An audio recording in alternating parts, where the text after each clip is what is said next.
লালা জমিদার নাম শুনেছি, তার বন্ধু জগৎ শেঠ নাম শুনেছি, এরা বন্ধু ছিল। দেখেছ কুরুক্ষেত্রের যুদ্ধটা হলো কেন?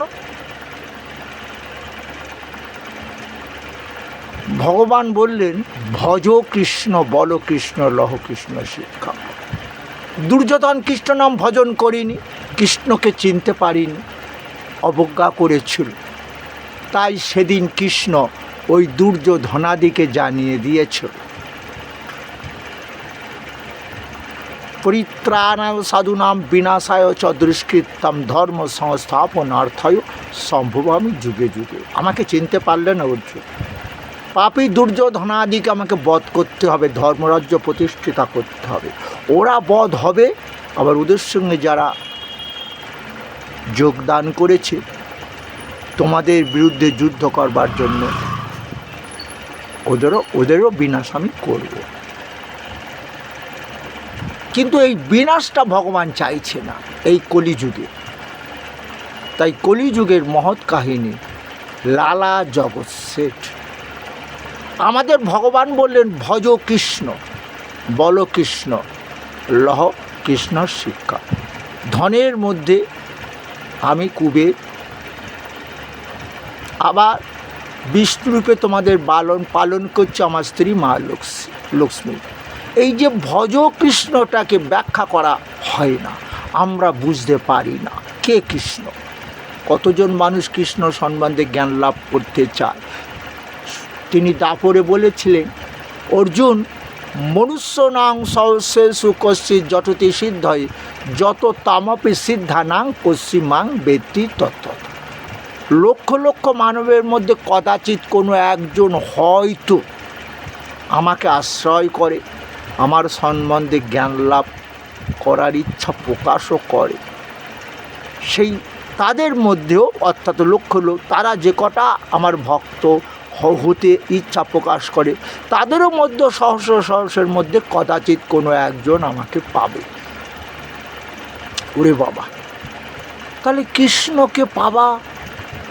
আবার সেই কৃষ্ণ বললেন গঙ্গা জল তুলসী দিয়ে যে করে মোর অর্চন বা আমার বন্দনা করে গঙ্গা জল আর তুলসী দিয়ে, হে নারদ আমি তার ঋণ শোধ যে কী করে করবো আমি চিন্তা করছি। সেই কৃষ্ণ কিছু তো তোমাদের কাছে চাইনি, গঙ্গা জল তুলসী দিয়ে আমাকে একটু বন্দনা করো। কারণ দেহযন্ত্র আমি তৈরি করেছি, কাম ক্রোধ লোভের সৃষ্টিকর্তা যদিও আমি, কিন্তু তার মধ্যে আমি থাকি না, তোমরাও যেন থেকো না। এটাও ভগবান আমাদের নিষেধ করেছে। শুনতে পেয়েছ, তোমরা তো অহরহই বলে ফেলো সবই কৃষ্ণ করাচ্ছে, চোর ডাকাত তারই সৃষ্টির না, ভুল ধারণা। কৃষ্ণ সম্বন্ধে শিক্ষা লাভ করো। মানুষকে চেতনা দেবার জন্য সেই ভগবান আজ কলিযুগে অবতীর্ণ হলেন। হরের নাম হরের নাম হরের নাম কৈবলম কলৌ নাস্তে বা গতির না। হে কলির জীব, দেহ দিয়ে যত কিছু যজ্ঞ করো, হরিনাম যজ্ঞ ছাড়া এ দেহ শুদ্ধ হবে না, পাপমুক্ত হবে না, এবং দেহের মৃত্যুর পর আত্মার পরম গতি হবে না, সেই পেট হয়েই থেকে যেতে হবে। বুঝতে পারলে? এই পেট গতি থেকে মুক্তি লাভের জন্য ব্রাহ্মণ দাদা যজুর্বেদ পাঠ করে সত্য, কিন্তু ভগবান কিন্তু সত্য কথাটা বলে দিয়েছে। অর্জুন না দত্তে কস্যচিৎ পাপাং না চৈব সুকৃতিং বিভু অজ্ঞানে না আবৃতাং জ্ঞানং তেন মুহ্যন্তি যন্তব। পরমেশ্বর কিন্তু কাহারও পাপ গ্রহণ করবে না, পূর্ণ কর্ম ক্ষয় করবে না। অজ্ঞানা থেকে আশ্রয় করে যে যার পাপ করে, পাপের ফল তাদেরই ভোগ করতে হবে। তাহলে বললেন কি বললেন? অপি চেদসি পাপেভ্য সর্বেভ্য পাপকৃতম সর্বং জ্ঞান প্রলবেনৈব বীজনং সন্তোষী।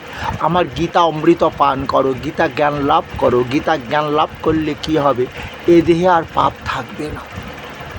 যতই ধাংসি সমদগ্নি ভস্মসাৎ কুরুতে অর্জুন, জ্ঞানাগ্নি সর্বকর্মাণি ভস্মসাৎ কুরুতে তথা। এ দেহ দিয়ে যত পাপ করেছে, যেমন অগ্নি যেমন কাষ্ঠ রাশিকে ভস্মীভূত করে দেয়, তার অস্তিত্ব থাকে না। এই দেহ দিয়ে যত পাপ কর্ম করেছো, ওই গীতা জ্ঞান অগ্নি পুড়িয়ে ছাই করে দেবে। তোমরা উল্টো করো, মরে গেলে বুকের ওপর গীতা চাপিয়ে তাকে পাপ খণ্ডন করার চেষ্টা করো। গীতাটা পড়ে থাকে মরা ঘাটায়। এই গীতা সম্বন্ধে জ্ঞান লাভ করাতেও পারল না সেই মহাপ্রভু 550 বছর আগে। তবে একটা জিনিস ইদানিং দেখা যাচ্ছে, international society for Krishna consciousness আন্তর্জাতিকভাবে গীতা পড়ছে ডাক্তার, ইঞ্জিনিয়ার, বিজ্ঞানীরাও। কারণ গ্লোবাল ওয়ার্মিং তারাও কন্ট্রোল করতে পারছে না।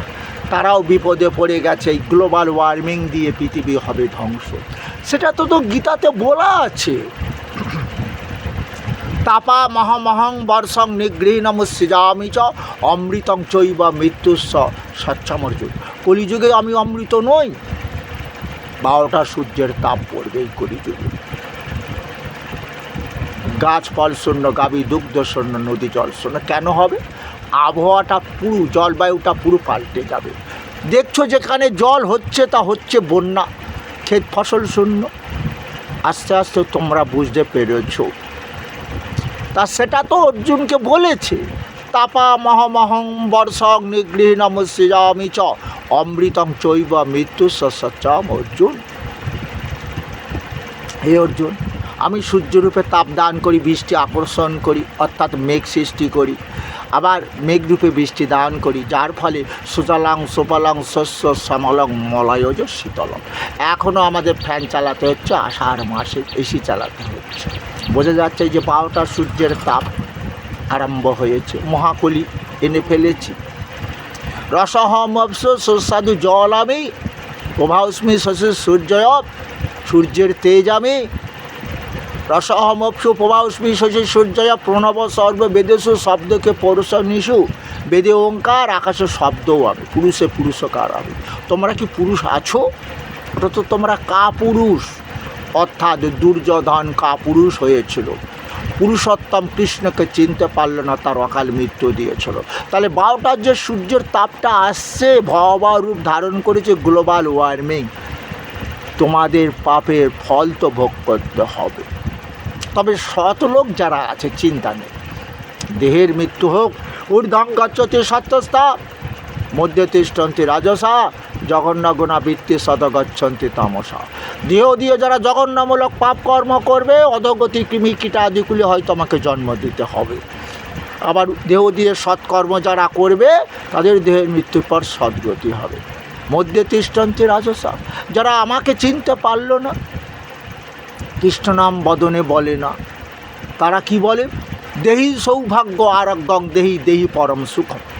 সুখ লাভের জন্য আমার কাছে অর্থ চাই। আমি কি বিভূতি যোগে বললাম অর্জুন? আমি সেই কে বলো তো? কুবের, ধনের রাজা কুবেরও আমি। তাহলে তাকে চিনতে পারলাম না। কিন্তু সেই কৃষ্ণ ভজন করলে ধন দিত, যে ধনটা কি হতো জানো? ভোগ করা যেত। ওই যে আশ্রয় করিয়া ভজ শ্রী গুরুর চরণ, যা হতে মেলে ভাই কৃষ্ণ প্রাণধন। সেই গুরু আশ্রয় করো কৃষ্ণ ভগবানকে, সেই তোমার প্রাণ। আলাদা করে ধন চেয়ে ধনের দেবীর কাছে ধন পাবে, সুখ ভোগ করাবে সেই কৃষ্ণ তোমার মধ্যে আত্মারূপে তো তিনি রয়েছে। এটা কেন তোমরা ভুলে গেলে? হলো না? ইচ্ছা দেশ সমুত্থেন দ্বন্দ্ব মোহেন সর্বভূতানাং সন্মোহং স্বর্গে জানতি পরন্ত। সবাইয়ের ইচ্ছা দেহ দিয়ে সুখ ভোগ করব, দুঃখটাকে ভোগ করতে চাইব না। তাই সুখে সুখ দেবে কোন দেবী? যেমন শান্তি দেবেন মা কালী, ধন দেবেন কে? মা লক্ষ্মী, গ্রহ ফাড়া কাটিয়ে দেবে গ্রহরাজ। এবারে দুঃখ করে বললেন অর্জুন, অহম কতুরহম যজ্ঞ সদাহ মৌষদম মন্ত্র হমহ মে বাহ্য মহ অগ্নিরহম হুতম। ধৃত আমি, অগ্নি আমি, সাহা মন্ত্র আমি যজ্ঞ। তাহলে অহমি সর্বযজ্ঞানং ভোক্তা চ প্রভুরে বচ ন তুমাম ভিজানন্তি তত্ত্বে নাতাস্য বন্তিতে। আমি সর্বযজ্ঞের ভোক্তা, আমি প্রভু। তোমরা যদি এটা না চিনতে পারো আমাকে, তাহলে তোমাদের কী হবে? অশেষ ক্লেশ, নরক যন্ত্রণা ভোগ করতে হবে, এই মৃত্যুময় সংসারে যাতায়াত করতে হবে। কথা কি বুঝতে পেরেছ? গীতা ভাগবত পড়ো, জ্ঞান লাভ করো। আজকে একটি কথা, একটি শ্লোক, হরে কৃষ্ণ কৃষ্ণ কৃষ্ণ হরে হরে, হরে রাম রাম রাম হরে হরে। এই যে কলিযুগের মহামন্ত্র, সেটা শ্রবণ করল লালা জমিদার। এই কলিযুগে বৈষ্ণব শ্রেষ্ঠ, যত পাপী তাপী তাদের উদ্ধার করবে বৈষ্ণব। লালার বাড়িতে প্রথমে একজন এসেছিলেন বৈষ্ণব। লালা নিশ্চয় ধনযজ্ঞ, শান্তির যজ্ঞ, বাস্তুর যজ্ঞ, অনেক কিছু যজ্ঞ করেছিল ব্রাহ্মণ দিয়ে। তো হরে কৃষ্ণ, একটি যজ্ঞে একটি মহামন্ত্র হরিনাম শুনে লালার পরিবর্তন হলো, চেতনা এলো। ও ভিখারি, তুমি কি গান গাইছো বাবু? এর নাম হচ্ছে হরিনাম মহামন্ত্র।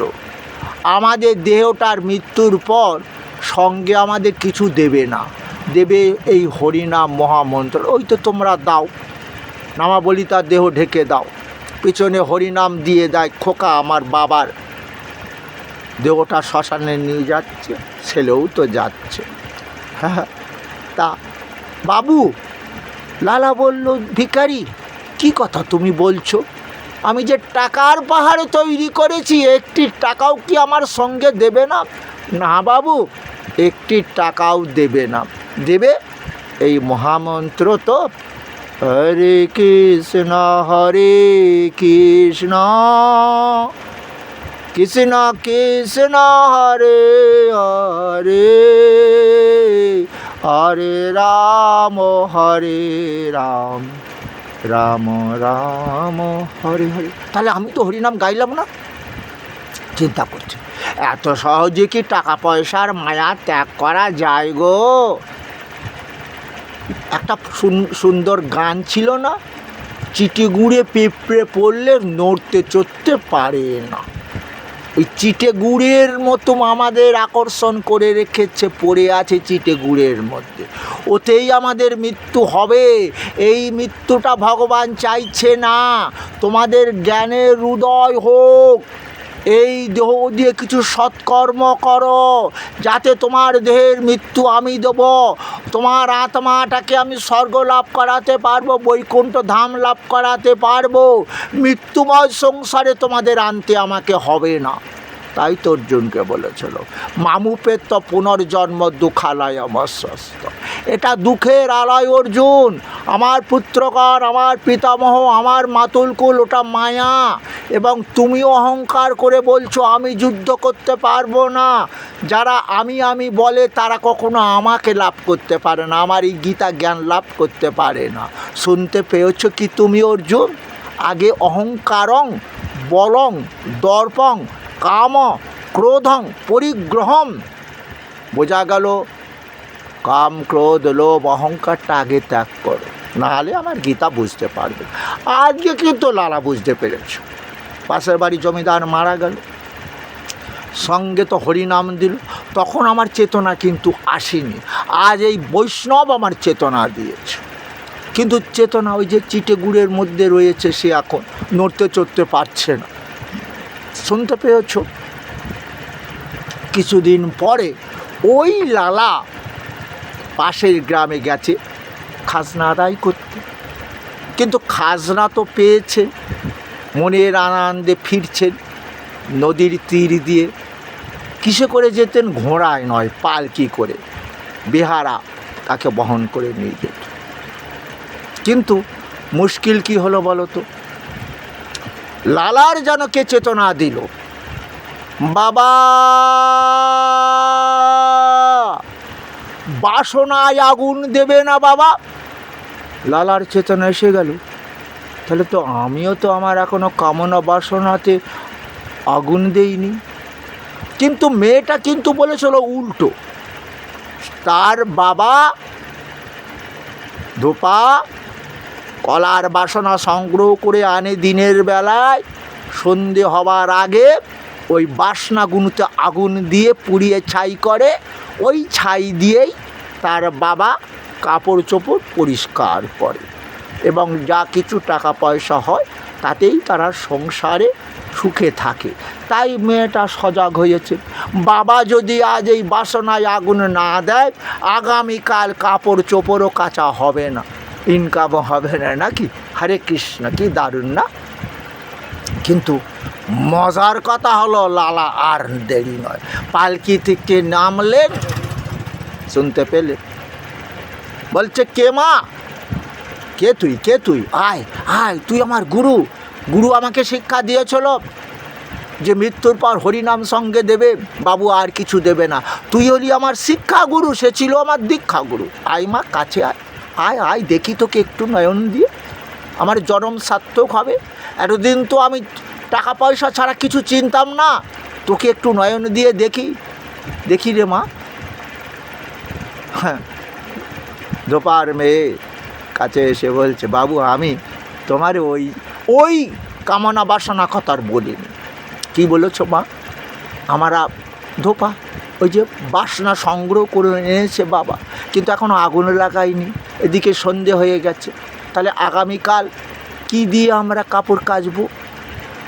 তাই বাবাকে বললাম বাসনায় আগুন দাও। না রে মা, আমিও তোর কামনা বাসনায় আগুন দিইনি। তুই জানিস বা মা, আমরা যে কোনো লোক এইভাবে মারা গেলে, বিশেষ করে মানুষ, তাদের সঙ্গে কিন্তু হরিনাম দেবে মা, এটা আমি জানি।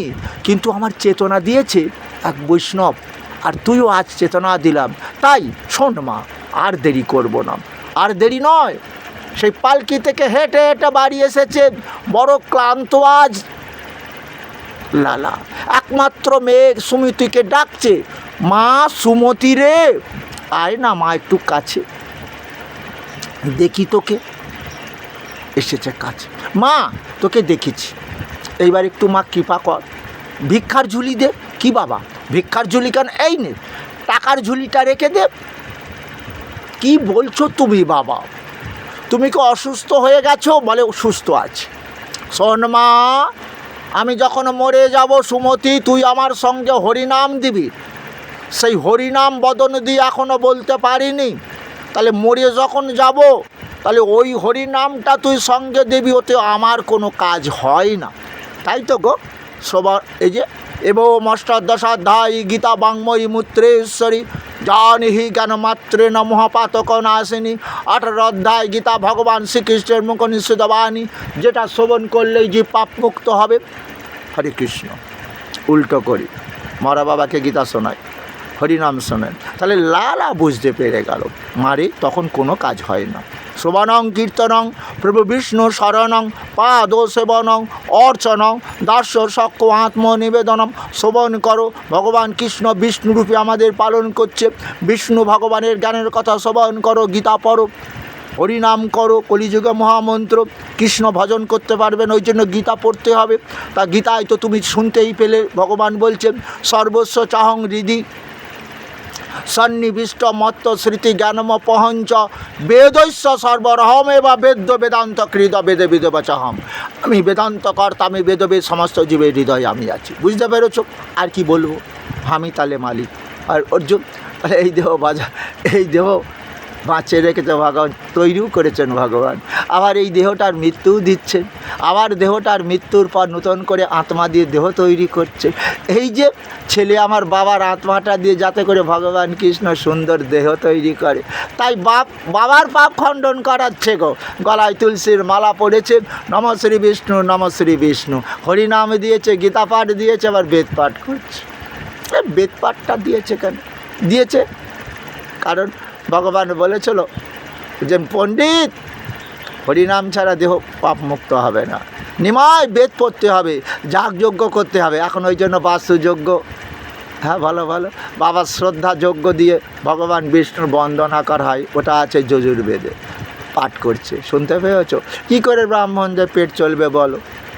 তাদের যদি মহাপ্রভু এই যে কথাগুলো বলল, ভজ কৃষ্ণ, তারা তো কৃষ্ণ ভজন করে না, তারা কৃষ্ণ যে ভজন করছে তারা নিজেরাও জানে না, তাই বলল ভজ কৃষ্ণ বল কৃষ্ণ লহ কৃষ্ণ শিক্ষা।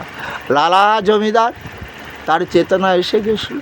তাই দেখো, তোমরা বলো তিথি নক্ষত্র দেখে দীক্ষা নিতে হয়, নব আর লালা সেই দিনই সুমতির কাছে বিদায় নিল, চলে এলেন কোথায়? বৃন্দাবন ধাম। বৃন্দাবন ধামে এসে দীক্ষা নিলেন। এত সহজে দীক্ষা হয়? আরে ও তো এতদিন টাকার পয়সা চিন্তা করেছে, দেহটা তো জমিদার দেহ, জমি ছাড়াও দেহ কিছু চেনে না, ধন সম্পত্তি ছাড়া। দেখেছ ভগবানের কী লীলা। সেই রাতেই জীব গোস্বামী জানতে পারলো সব থেকে বড় বৈষ্ণব, পরম বৈষ্ণব এলেন। কিন্তু দেখো কি মজার কথা, কি পাগল দেখো, ডাকছে জমিদারকে, এই সেই গুরুদেব, গুরু কেড়েই নিয়েছে। সকলে বৃন্দাবনবাসীর কাছে শুনেছে বড় বৈষ্ণব, গুরু কেড়ে নিয়েছে, বিশ্বাস এসে গেছে। দেখেছ কত সরল বিশ্বাস, এই বিশ্বাসটা সরল করো। হরে কৃষ্ণ, কৃষ্ণ সম্বন্ধে জ্ঞান লাভ করতে পারলে না তো এই সরল বিশ্বাসটা নেই। সরল বিশ্বাস আনতে হবে। অহংকার, বল, দর্প, কাম, ক্রোধ, লোভকে ত্যাগ করতে হবে। অহংকার আমি যারা বলে, আমার যারা বলে তারা কিন্তু এই গীতা পড়তে পারবে না, গীতা জ্ঞান লাভ করতে পারবে না। এই জন্য ভগবানও বলেছিল সুধী ভক্ত আমার এই অমৃত পান করবে। হরে কৃষ্ণ। শুনেছ? তাহলে লালা জমিদারকে আশ্রয় করো। আজকে বৃন্দাবনে গেলে তাকে প্রণাম করছো সবাই ভক্তরা, আহা জমিদার লালা, তুমি চিনতে পারলে ভগবান কৃষ্ণকে, আমরা কেন চিনতে পারছি না, তুমি আমাদের আশীর্বাদ করো। সেখানে কত কষ্ট করতে হয়েছিল ওই লালাকে জানো? গুরুদেব তো সহজে ছাড়বে না, সুন্দর দেহ, এ জমিদারি দেহ হবে। কি গো, নাম কি? লালা। লালা? কোন লালা? মুর্শিদাবাদে এক লালা আছে, সে তো প্রজাদের খাজনা না দিতে পারলে গরু বাছুর সব তো টেনে নিয়ে চলে যায়। তুমি কি সেই লালা? না না বা না না গুরুদেব, আমি ভিখারি লালা।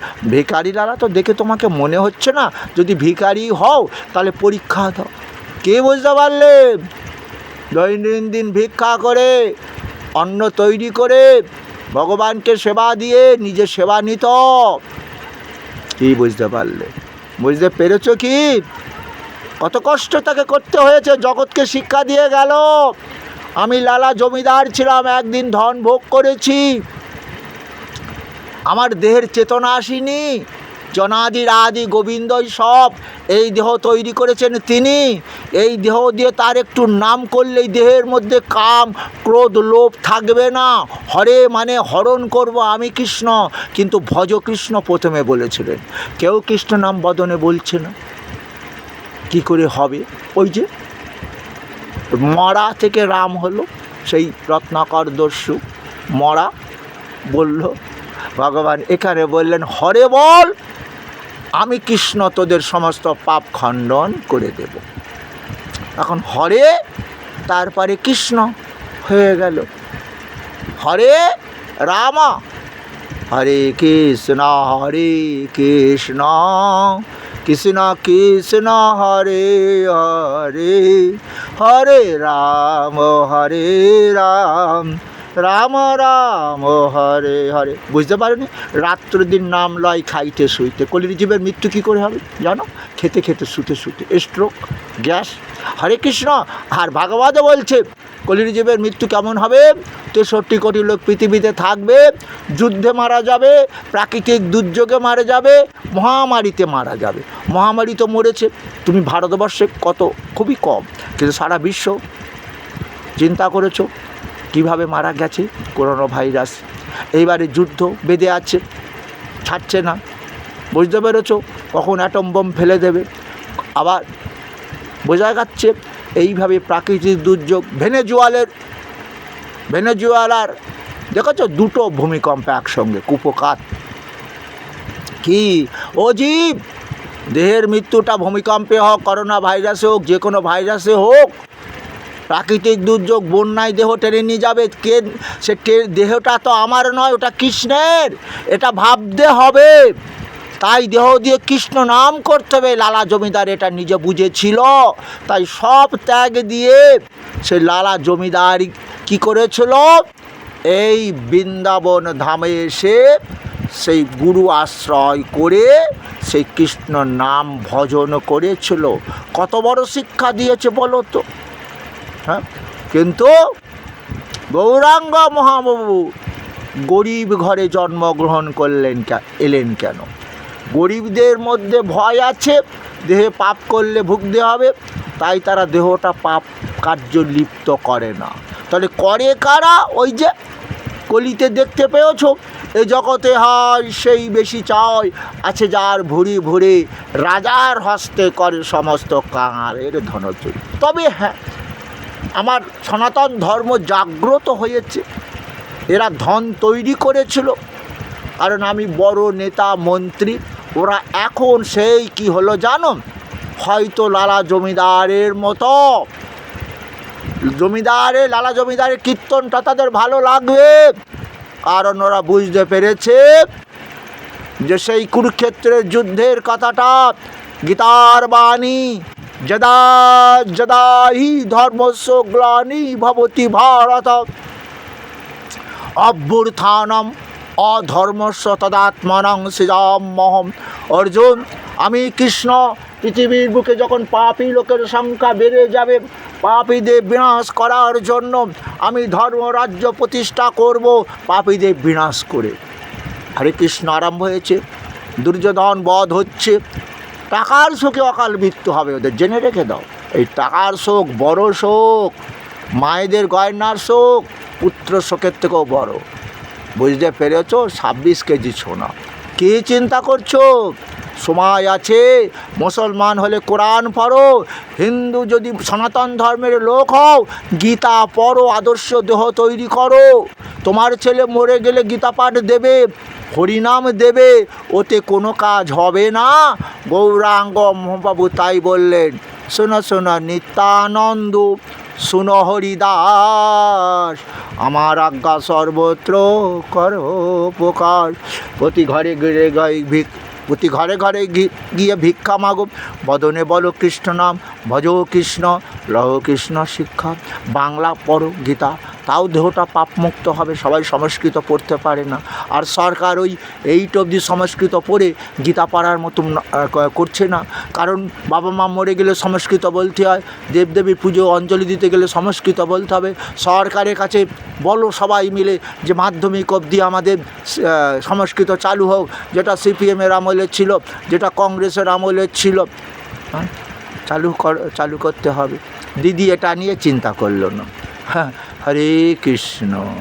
এসো, আমরা লালা জমিদারের মতো সব কিছু ত্যাগ দিয়ে, ওগুলো আমার নয়, সবই কৃষ্ণের ভাবো। সংসারে থাকো, চুটিয়ে সংসার করো, যা কিছু সবই কৃষ্ণের। হ্যাঁ, বিহায়